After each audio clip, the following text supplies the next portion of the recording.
A paz do Senhor, povo lindo de Deus, para você que é novo por aqui, eu sou a diaconisa Tânia Anjo e já vou pedir para você, se você não é inscrito, se inscreva nesse canal, curta, comente, compartilhe, pelo menos com mais uma pessoa que você estará ajudando a esse canal a levar o ensino da palavra de Deus, ok? Então vamos lá. Estamos estudando o terceiro trimestre das lições bíblicas da classe dos jovens da editora CPAD, que tem o tema Vigilância, Justiça e o Culto a Deus, um chamado para a igreja nos escritos dos profetas menores. O comentarista das lições é o pastor Israel Trota. Ele serve ao Senhor na Assembleia de Deus, aqui em Bom Sucesso, Rio de Janeiro. Ele é mestre em Teologia Sistemática Pastoral pela PUC do Rio, também é capelão da Marinha do Brasil. A lição de hoje é a lição 6, Jonas, Deus ama quem você detesta. Os objetivos da lição é defender a historicidade do livro de Jonas, esclarecer os motivos que levaram o profeta a desobedecer à ordem de Deus e mostrar como às vezes temos dificuldade de compreender o amor de Deus, principalmente quando este amor alcança aqueles a quem nós reprovamos. O texto do dia diz assim: e Deus viu as obras deles como se converteram do seu mau caminho, e Deus se arrependeu do mal que tinha dito lhes faria, e não o fez. Jonas, capítulo 3, versículo 10. A síntese: Deus ama os pecadores mais desprezíveis e está pronto a perdoá-los, desde que eles se arrependam de seus pecados. Texto bíblico base da lição Jonas capítulo 1, versículo do 1 ao 3. A introdução na revista diz assim: o livro de Jonas tem uma mensagem singular em relação aos demais profetas. Ele nos oferece a lição de que o amor de Deus não estava circunscrito apenas em Israel. O fato de Deus ter escolhido Israel não significava que havia desprezado as demais nações. Em Jonas, contemplamos o imensurável amor de Deus capaz de se preocupar com o povo mais cruel daquela época, os assírios. Além de defender a universalidade da graça, o livro também aponta para a misericórdia divina, que concede novas oportunidades tanto para Jonas quanto para os assírios. Nossos pecados podem ser execráveis, porém jamais serão maiores do que o perdão e o amor de Deus. Essas dádivas divinas estão disponíveis a todos os seres humanos via arrependimento, até aqueles indivíduos que reputamos como os mais desprezíveis deste mundo. Deus ama a todos, inclusive aqueles quem abominamos.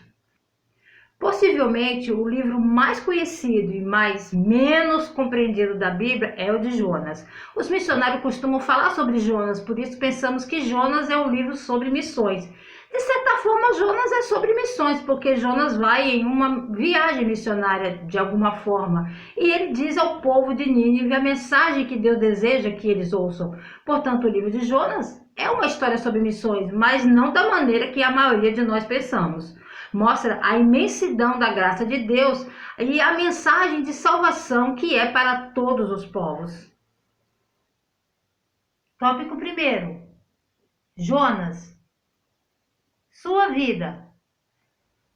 Jonas era filho de Amitai de Gate-Ofer, da tribo de Zebulon. Era um profeta galileu. A vila de Gate-Ofer, que ficava a 7 quilômetros da cidade de Nazaré. Os judeus, na época de Jesus, Natanael, estavam enganados quando questionavam que nenhum profeta havia surgido de Nazaré. O livro segundo o livro de Reis, capítulo 14, versículo 25, circunscreve o ministério de Jonas do século 7 a.C., no período de 793 a 753 a.C., na época do rei Jeroboão II, rei de Israel.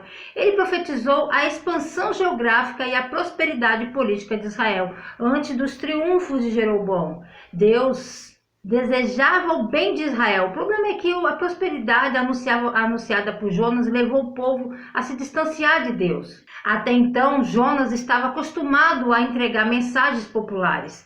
O sucesso de sua profecia fomentou sua popularidade em Israel. Ele ficou preocupado com sua reputação e teve dificuldade para cumprir a missão de Deus que Deus lhe confiou, uma vez que a ordem divina colidia com os fortes sentimentos nacionalistas que caracterizavam os principais círculos sociais de Israel. De modo semelhante, muitos jovens estão preferindo desobedecer a Deus para preservarem a reputação que possuem diante dos seus ciclos de amizade. Na vida cristã, a obediência está em primeiro plano, não a reputação. Cristo foi reputado por aflito, ferido de Deus e oprimido. No entanto, enquanto os homens julgavam-no como ferido, na verdade estava nos curando, pois pelas suas feridas nós fomos sarados. A reputação dos homens é falha, mas a obediência a Deus sempre será louvável. Não troque a aprovação de Deus pela honra dos homens. Jonas, em hebraico, que significa pomba, era um profeta de Deus no Antigo Testamento e é o quinto dos profetas menores. O profeta Jonas era um servo de Deus diferente dos outros. Ele foi chamado para cumprir uma missão muito semelhante à de outros profetas, chamar ao arrependimento um povo que estava amadurecendo na iniquidade. Um testemunho. Esse livro, ao contrário dos demais profetas, é mais um relato histórico do que uma profecia. O livro não é uma fábula, mas um testemunho verídico. O relato de Jonas não pode ser considerado uma história de pescador. A narrativa de sua experiência é a base da mensagem que Deus oferece não apenas à Assíria, mas também a Israel.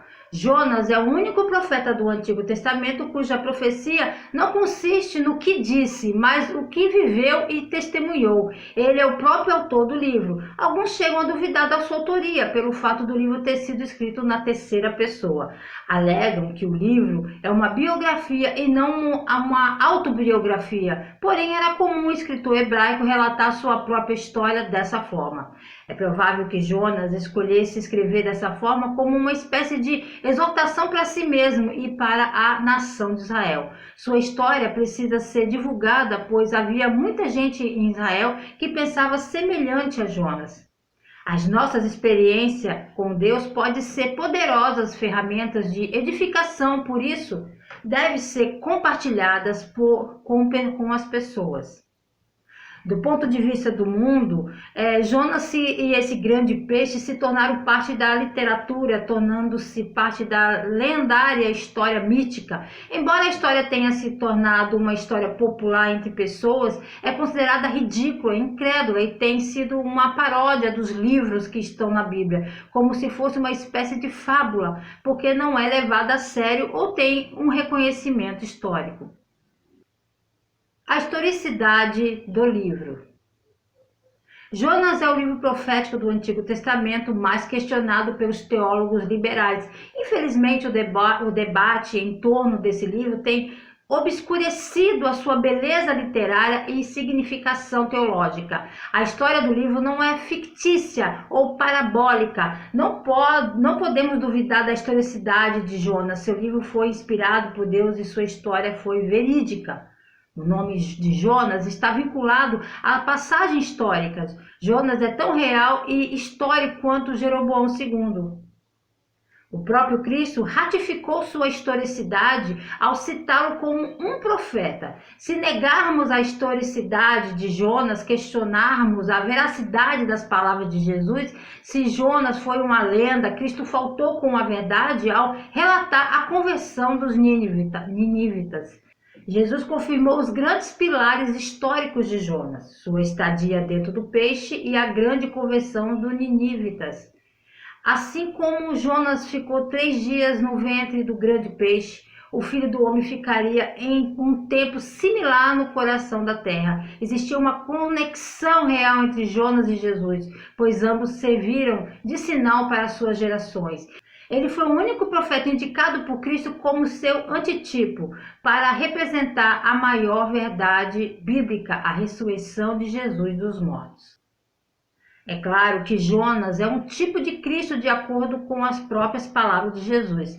Em Mateus capítulo 12, versículo 40 e 41, Jesus declara que ele ficará no túmulo pelo mesmo tempo que Jonas esteve dentro do ventre do grande peixe. Ele continua dizendo que enquanto o povo de Nínive se arrependiam da pregação de Jonas, os fariseus e mestres da lei que rejeitavam Jesus estavam rejeitando aquele que é muito maior do que Jonas. Assim como Jonas trouxe a verdade de Deus sobre o arrependimento e salvação ao povo de Nínive, Jesus trouxe a mesma mensagem de salvação e por meio de Deus somente. Tanto Jonas quanto Jesus Cristo eram da região da Galileia. É provado por 2 Reis, capítulo 14, versículo 5, e por 3 referências no Novo Testamento que a história de Jonas é verdadeira e não uma alegoria como alguns estudiosos sustentam. A história de Jonas foi mencionada por Nosso Senhor em 2 ocasiões, quando lhe pediram um sinal do céu.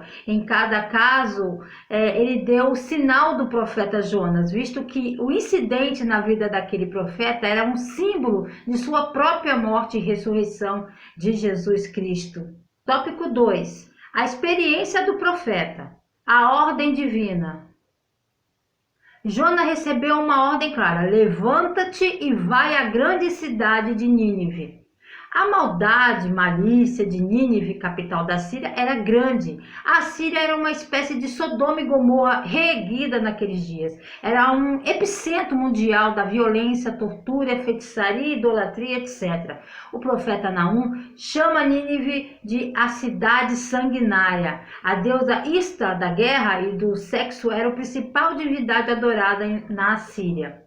Violência e imoralidade eram as marcas constitutivas daquele povo. Eles tinham o costume de decepar as mãos, orelhas e narizes, vazar os olhos e esfolar vivos seus inimigos. Até crianças eram queimadas vivas. Eles desconheciam a palavra misericórdia. Jonas não desejava que esse povo fosse perdoado, por isso recusou cumprir a missão. Somos hábeis em condenar pessoas por crimes e atos vis, todavia, até o criminoso mais cruel, por mais difícil que seja de entendermos, tem direito de experimentar o perdão e o amor de Deus. Deus ama até quem nós detestamos.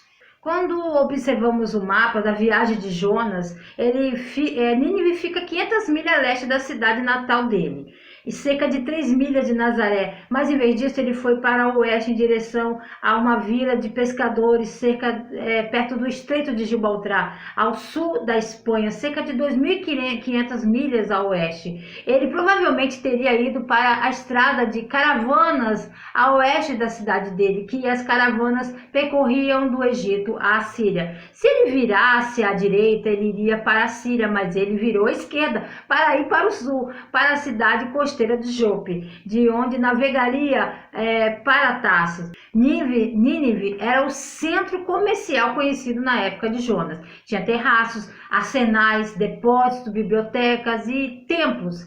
As paredes eram tão largas que 2 carros poderiam passar por cima, lado a lado, podiam passear tranquilamente. Fora das muralhas havia grandes subúrbios, cidades, vilas, circunferência de grande cidade. Era aproximadamente 100 quilômetros e levou 3 dias para navegar. Outro ponto aqui, se ele tivesse recusado por covardia, como muitos pregam, embora isso não fosse uma desculpa, teria sido entendido, pois a brutalidade com que os assírios tratavam seus inimigos era bem conhecida. Mas o problema de Jonas não parece ter sido covardia, mas sim ressentimento contra o Senhor por dar ao odiado inimigo a chance de se arrepender. O livro do profeta Naum, capítulo 3, fala do pecado de Nínive, do versículo 1 ao 4. Acompanhe comigo. Ai da cidade sanguinária, repleta de fraudes e cheia de roubos, sempre fazendo as suas vítimas. Ah, o estalo dos chicotes, o barulho das rodas, o galope dos cavalos e o sacudir dos carros de guerra. Cavaleiros atacando, espada reluzentes e lanças cintilantes. Muitos mortos, montanhas de cadáveres, corpos sem conta, gente tropeçando por cima deles, tudo por causa do desejo desenfreado de uma prostituta sedutora, mestre em feitiçarias, que escravizou nações com sua prostituição e povos com a sua feitiçaria. Ai da cidade sangrenta! Em sua visão profética, Naum fez o tour pela cidade de Nínive e observou como ela estava pronta para o julgamento. Ele viu que era uma cidade movimentada, cheia de barulho, de chicote, de barulho de rodas, galopando, cavalos, carruagem. No entanto, estava ocupado com violência, engano e idolatria. Os governantes da Síria não foram apenas terrivelmente cruéis, mas também se gabaram de sua crueldade. Em monumentos que existem até hoje em museus, alguns ostentam alguns escritos da sua crueldade. Escritos como: cortei suas cabeças e a formei em pilares. Bubo, filho de Buba, esfolei na cidade de Arbela e espalhei a pele dele no muro da cidade. Eu cortei os membros dos oficiais, os oficiais reais se rebelaram. 3.000 cativos queimei com fogo. De alguns eu corto suas mãos e seus dedos, e outros eu corto seus narizes e suas orelhas e seus dedos. De muitos eu arranquei seus olhos. Fiz uma coluna de viventes e outras de cabeça e amarrei em suas cabeças aos postes em redor da cidade. Já era ruim o suficiente que Nínive se entregasse a estes pecados por si mesmo. Foi pior que ela conduziu as nações à violência, engano e idolatria. Por isso, o julgamento de Deus estava chegando.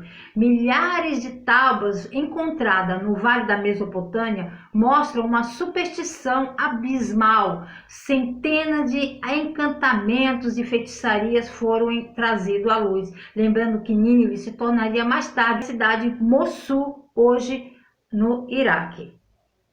A fuga e a tempestade. Jonas tentou fugir da face do Senhor, indo para uma direção oposta. Tarsis, uma colônia fenícia de mineração no sudoeste da Espanha, era o lugar mais longe de que alguma embarcação poderia levá-lo. Ele comprou a passagem e se escondeu dentro do navio. O Todo-Poderoso interferiu, enviando ao mar uma tempestade. Enquanto os marinheiros estavam apavorados, Jonas permanecia apático, dormindo no porão do navio. Seu sono não era apenas físico, mas também espiritual. Os marinheiros acreditavam que por detrás da tempestade existia uma causa espiritual e resolveram lançar sorte para ver a origem do problema. Esta era uma prática muito popular entre nações do passado. A sorte caiu em Jonas, que foi lançado ao mar. O livro de Jonas nos ensina que é melhor obedecer a Deus do que desafiá-lo. Há muitas pessoas desafiando a Deus com sua rebeldia e obstinação. Caminhar na contramão da vontade divina é uma decisão perigosa demais. Desobediência e a rejeição da vontade de Deus. A Bíblia nos ensina a viver em conformidade com a vontade de Deus. Agora vamos por parte.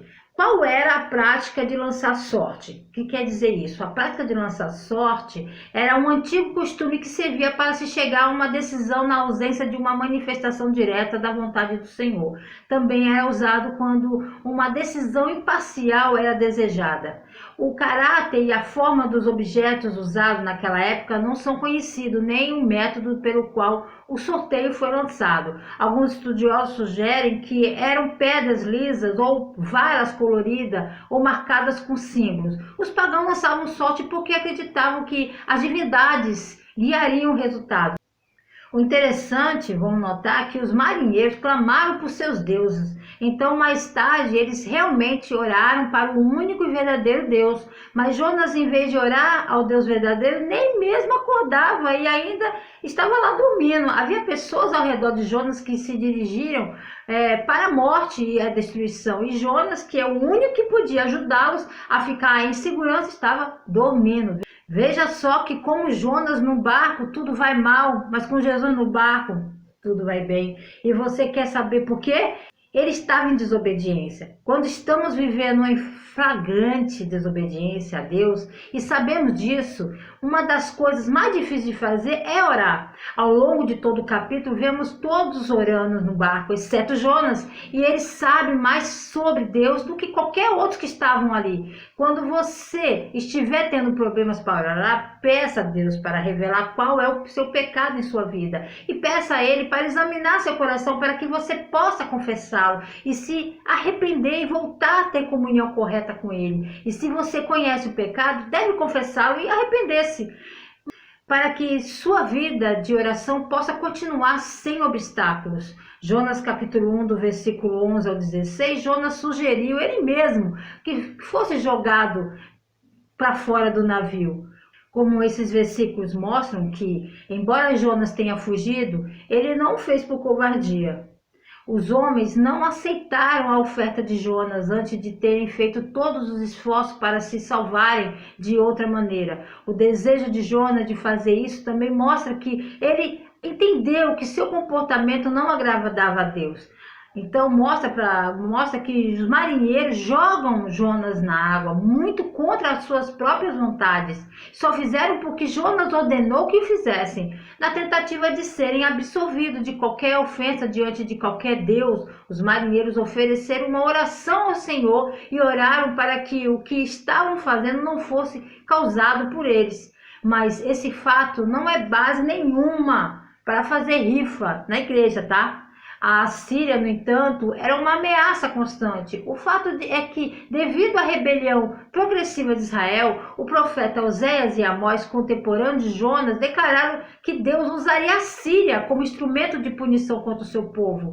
Qualquer israelita patriota teria desejado a destruição da Síria. Dificilmente se pode imaginar, portanto, a consternação que deve ter enchido o coração de Jonas quando ele recebeu a palavra do Senhor, instruindo-o a seguir para Nínive, a capital da Síria, com uma mensagem divina. O arrependimento do profeta. Ao ser lançado no mar, Deus enviou um grande peixe para engolir Jonas. O peixe não foi um dispositivo punitivo da parte de Deus, mas um instrumento do seu livramento. O grande peixe engoliu Jonas não para devorá-lo, mas para protegê-lo. O milagre não estava em Jonas ter sido engolido pelo grande peixe, mas em não ter sido digerido por ele. Através do grande peixe, Deus preservou a vida do profeta Jonas. Tinha desistido de tudo, mas Deus não tinha desistido dele. Deus não desiste de você, até mesmo quando você desiste de si mesmo. O profeta ficou 3 dias e 3 noites nas entranhas do peixe. No interior do peixe orou ao Senhor pela primeira vez no livro. Recobrou a consciência espiritual que quebrantou diante de Deus. A verdade é que Jonas esperava morrer envolto pelas águas do mar, mas ao acordar vivo nas entranhas do peixe, percebeu o milagre. Depois de caminhar nas trilhas da rebeldia e sofrer a disciplina, Jonas encontrou alívio no caminho do arrependimento e da consagração. A oração de Jonas consistia em 2 partes: agradecimento pelo livramento e a renovação do compromisso profético. A grande pergunta que muitos fazem: Jonas foi engolido por uma baleia ou por um peixe? Qualquer pessoa com o mínimo de conhecimento biológico sabe que uma baleia não é um peixe e um peixe não é uma baleia. O problema está em algumas traduções que trazem essa confusão, tanto no livro de Jonas, em hebraico, Dang Gadol, significa peixe grande, quanto no discurso de Jesus sobre o sinal de Jonas, em grego, quietos. A palavra usada significa grande animal marinho. O próximo ponto que precisa ser feito é que existem criaturas vivendo no mar que são capazes de engolir um ser humano inteiro. Os cachalotes são conhecidos por engolir objetos imensos, do tamanho de 4,5 metros de comprimento. Além disso, sabemos de ocorrência de incidentes como o de Jonas. Houve pelo menos 2 relatos documentados que homens foram engolidos por grandes criaturas marinhas e viveram a experiência. O homem chamado Marshall Jenks foi engolido vivo por um cachalote em 1771 e outro, James Barry, em 1891, foi engolido por uma cachalote por sua tripulação baleeira havido arpoado. A baleia foi encontrada e morta cerca de 1 dia depois, e Barley foi encontrado vivo, mas inconsciente no estômago da baleia. Ele foi revivido, em poucas semanas recuperou sua saúde. E recentemente, dia 11 de junho deste ano, tivemos a notícia: um pescador de lagosta foi engolido por uma baleia nos Estados Unidos na última sexta-feira, dia 11, e foi cuspido pelo animal. Michael Pagden, que sobreviveu, relatou ter passado pouco menos de 1 minuto na situação, mas ficou repleto de hematomas. Porém, além do fato de que uma explicação natural poderia explicar o episódio da Bíblia, a Bíblia era clara ao dizer que o Senhor preparou um grande peixe para engolir Jonas.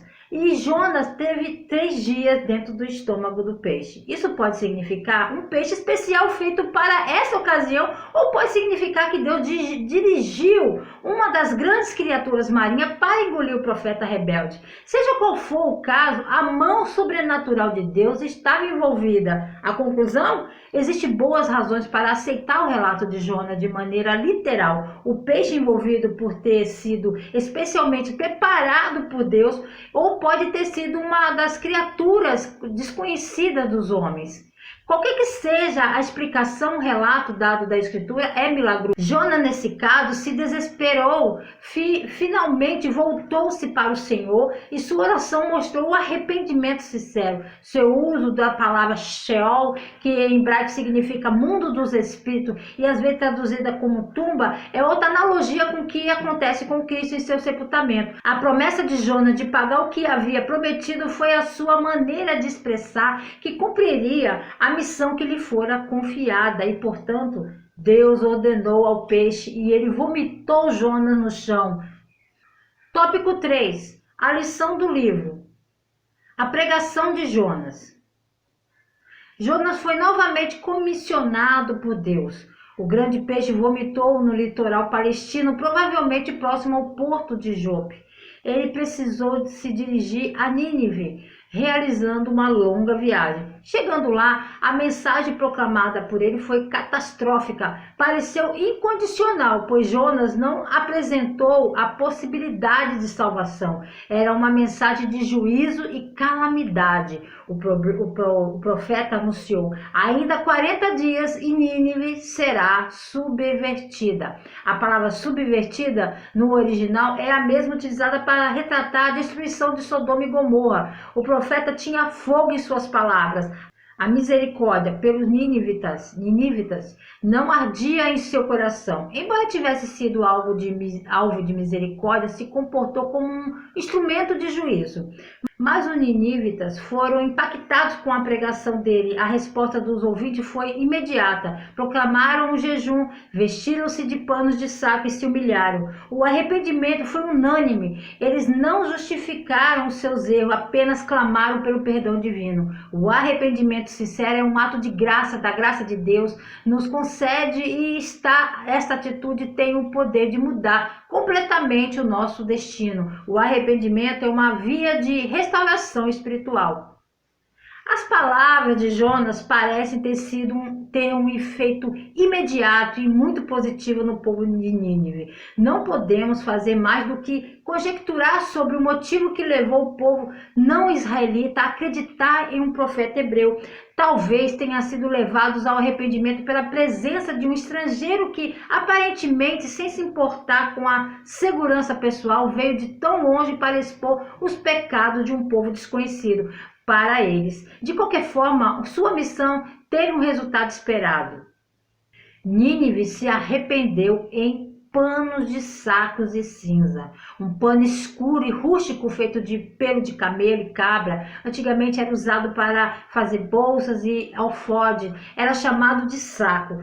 Também era usado para fazer as túnicas de quem estava de luto e assim veio a ser o símbolo profético da tristeza e do luto.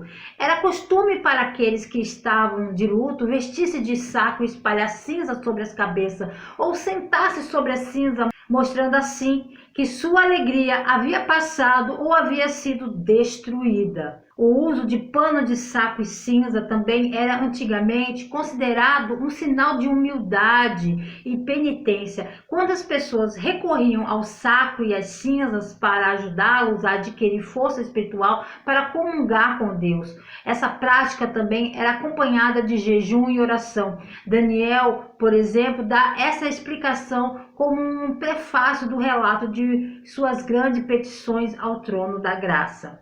O descontentamento do profeta. O arrependimento dos ninivitas não agradou a Jonas. Ele ficou ressentido. No auge da angústia, revelou as causas que levaram a fugir de sua missão. Ele temia que, pela misericórdia divina, sabia que Deus, em sua piedade, poderia se sensibilizar com os arrependimentos do povo e remover o juízo. O desejo de Deus não é punir imediatamente o pecador, por isso oferece oportunidade para o arrependimento. Frustrado, Jonas desejou morrer. Saiu da cidade de longe e ficou assistindo o desgostamento e desfecho de Nínive, já prevendo a possibilidade da suspensão do juízo. Nesse interim, recebeu a lição da aboboreira. Deus lhe mostrou que ele tinha compaixão de uma planta que morreu, mas não se compadece daquele povo que morreria. Deus o confrontou e expôs sua incoerência. A misericórdia divina que experimentamos deve também ser compartilhada com todos aqueles que dela carecem. Deus viu o que eles fizeram, e porque eles se desviaram do seu mau caminho e se arrependeram, ele afastou o mal que havia dito que traria sobre eles. Mas Jonas, capítulo 4, versículo 1 ao 11, Jonas não ficou satisfeito. Aqui Jonas demonstrou um segundo problema, fraqueza de caráter. Ele estava com raiva porque as pessoas se arrependeram e Deus afastou a raiva delas. Jonas se sentiu tão mal que desejou estar morto. Embora ele tivesse se arrependido do seu desejo de escapar do chamado do Senhor para ir a Nínive, não mudou muito em sua atitude para com os gentios. O Senhor ensinou de uma forma que facilitou o entendimento que todas as coisas estão sob suas mãos: a boboreira, o verme e a própria vida. Os ventos de leste são muito destrutíveis, pois vêm do deserto da Arábia. Depois do vento quente e seco, o sol atingiu Jonas, aumentando o seu desconforto a ponto de ele ansiar pela morte. Depois que o Senhor trouxe Jonas, aquele estado, ele pôde ensiná-lo sobre o valor das almas em Nínive. A boboreira selvagem trata-se de uma planta que apresenta um rápido crescimento, podendo chegar até 3 metros de altura. Os milhares que não podiam discernir entre a mão direita e a mão esquerda eram jovens, crianças e pessoas inocentes. Certamente o Senhor teve misericórdia deles do que Jonas sentiu pela boboreira. Por meio dessa planta simples, o Senhor ensinou a ele como Deus ama todos os seus filhos. Deus ama quem você detesta. A questão principal era que Jonas abominava os ninivitas. Ele desejava no seu íntimo que eles fossem condenados. Precisamos entender que Deus não é um controle remoto ao alcance de nossas mãos que agem de acordo com nossos comandos. Seus planos são perfeitos, suas misericórdia eterna e seus pensamentos são sempre melhores do que os nossos para nós e para todos. Jonas agiu como um típico hebreu de sua época. Seu preconceito contra os assírios era um resultado de sua visão altamente nacionalista, e Deus precisou trabalhar em sua visão para mudar seu coração. Também possuímos valores e pensamentos contaminados pelo espírito de nossa época. Precisamos que Deus trabalhe em nos levando-nos à libertação. Somos apressados em julgar o próximo, temos dificuldade de liberar o perdão, inclusive a quem amamos. Imagine então a dificuldade que temos de perdoar a quem reprovamos. Não somos tão diferentes de Jonas. Precisamos de misericórdia divina sobre nossas vidas. O amor de Deus, ele se manifesta em sua acessibilidade a todos, independentemente de nossa reputação, nacionalidade ou raça. A oferta gratuita do Evangelho é para todas as pessoas em todos os momentos. Nossa tarefa como cristão é ser um meio pelo qual Deus fala ao mundo sobre a oferta e nos alegrar com a salvação dos outros. Esta é uma experiência que Deus deseja que compartilhemos com Ele, sem ter ciúmes ou ressentimento daqueles que vêm a Cristo em conversões de última hora ou que vêm a Ele em circunstâncias diferentes das nossas. Conclusão da revista. O livro terminou apresentando o imensurável amor de Deus pelas pessoas, independente de nacionalidade. Nenhum livro no Antigo Testamento ensinou de maneira tão visível a categoria a misericórdia divina de outras nações. Jonas aprendeu a lição? Acreditamos que sim. O ato de registrar a história apresentando suas grosserias pessoais paralelamente à perfeição divina, indicando o desejo de exortar seus compatriotas para que não cometessem os mesmos erros praticados por eles. Não podemos nos esconder de Deus. O que Ele deseja é realizar através de nós o que deve acontecer apesar de todas as nossas objeções. Efésios capítulo 2, 10 nos lembra que Ele tem planos para nós e fará com que nos ajustemos a Ele. Seria muito mais fácil se nós, ao contrário de Jonas, nos submetêssemos a Ele sem demora. Deus abençoe a sua vida, sua semana. Querendo o Senhor, estarei de volta aqui a mais um Resumo EBD. A paz do Senhor a todos.